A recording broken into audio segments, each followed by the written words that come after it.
به پیر و پیغمبر هر کاری بکنیم نمیشه، از نظر عقلی نمیشه. شما اگر میگه میشه، خب بگید میشه.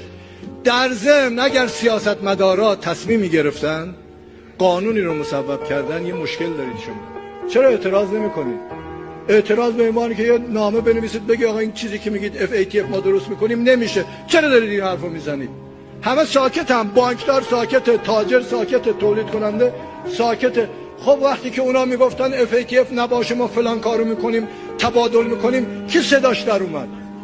کاسبان تحریم براشون این مهمه که ما در تحریم بمانیم تا آنها در فضای غیر شفاف بخورند و ببرند.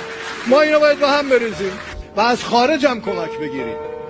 چون اگه دبی شده، امارات شده، اینجوری نی که مثلا فقط یه عده عربا نشستن تصمیم گرفتن نقشه کشیدن امارات رو درست کردن. ما بدون ارتباط با کشورهای خارج هر کاری تو داخل بکنیم اعتقادمه به جایی نخواهیم رسید. و اینجا هم یه عده کاسب تحریم شدن، بعد هزار تا توجیه دیگه براش میارن.